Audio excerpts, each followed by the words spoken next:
Hello everyone. आज हम देखने वाले हैं सेक्शन 19 बीएनएस का, जो है डॉक्ट्रिन ऑफ नेसेसिटी पे बेस है। ठीक है, बहुत ही मोस्ट इम्पॉर्टेंट सेक्शन है ये और अक्सर एग्जाम में पूछ लिया जाता है। तो देखिए, act likely to cause harm but done without criminal intent and to prevent other harm. मतलब ऐसी कोई मिस्टेक आपने करी है जिसमें आपका कोई इंटेंशन नहीं था, क्रिमिनल इंटेंशन नहीं था, आप अदर हार्म को, किसी और हार्म को प्रिवेंट करना चाहते थे, जिससे आपको ये वाली छोटी सी हार्म करनी पड़ गई। ठीक है, देखिए, nothing is an offence merely by reason of its being done with the knowledge. Necessity में आपको नॉलेज रहती है, आपके पास जानकारी है कि ऐसा आप करेंगे तो ऐसा हो जाएगा, लेकिन आपकी इंटेंशन नहीं रहती है। ठीक है, ये भी जो मैं बोल रही हूँ वो सारे कीवर्ड्स हैं इस सेक्शन के। That it is likely to cause harm if it be done without any criminal intention. आपकी इंटेंशन नहीं है लेकिन नॉलेज प्रेजेंट है, आपको पता है कि आप जो करने जा रहे हैं उससे किसी को क्षति होने वाली है। Cause harm and in good faith for the purpose of preventing or avoiding other harm to person or property। person और property दोनों हो सकते हैं, और आप प्रिवेंट करना चाहते थे, अवॉइड करना चाहते थे अदर हार्म, इसीलिए आपने ये वाला हार्म कॉज कर दिया। फिर एक्सप्लेनेशन है इसका, it is a question of fact. ये क्वेश्चन ऑफ फैक्ट होगा कि in such a case whether the harm to be prevented और avoided was such a nature and so imminent as to justify or excuse the risk of doing the act with the knowledge that it was likely to cause harm।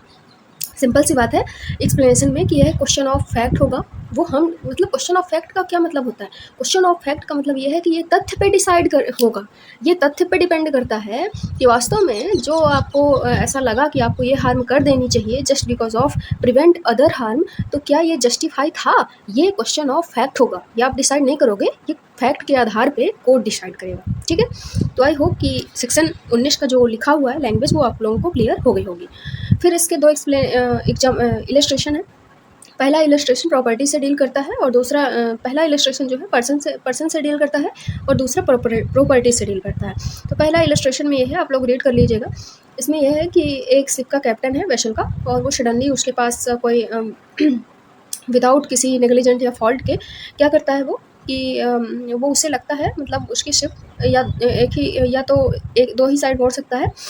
उसके ship में बहुत सारे passenger मौजूद हैं, अगर वो एक side मोड़ता है तो उससे सारे पैसेंजर की जान जा सकती है, और क्योंकि कोई पहाड़ वहाड़ है उस साइड, और अगर दूसरे साइड मोड़ता है तो वो कोई छोटी सी शिप है जिसमें 2-4 लोग बैठे हुए हैं, वो लोग मर जाएंगे। तो ये इतने सारे लोगों की जान बचाने के लिए उस छोटी वाली शिप की साइड मोड़ देता है और उन लोगों की हत्या हो जाती है। तो इसमें ये इस कैप्टन को लायबल नहीं ठहराया गया था।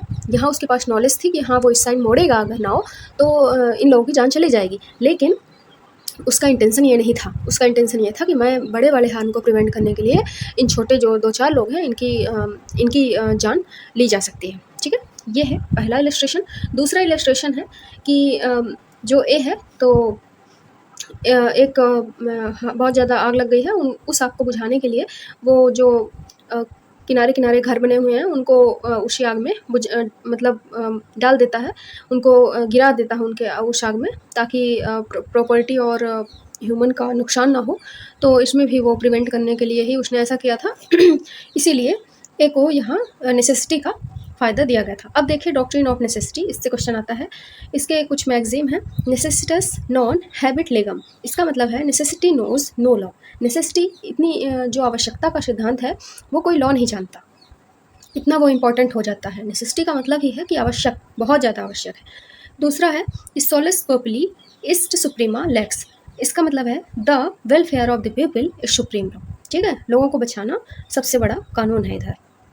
फिर देखिए एलिमेंट्स ऑफ नेसेसिटी क्या होते हैं, मतलब ये पूरे एलिमेंट्स फुलफिल होने चाहिए तभी नेसेसिटी का आपको फ़ायदा दिया जाएगा।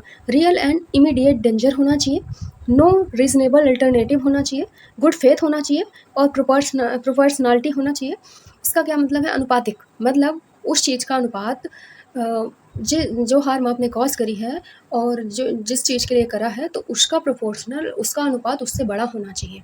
ठीक है, वो हार्म छोटा होना चाहिए जिसको आपने किया है, और जिनको बचाया है वो बड़ा होना चाहिए। जैसे सिप वाले केस में था, ठीक है, कि आप इतने सारे लोगों को बचाने के लिए 3-4 लोगों को अगर मार भी देते हो तो कोई दिक्कत नहीं है, वो नेसेसिटी में फॉल कर जाएगा।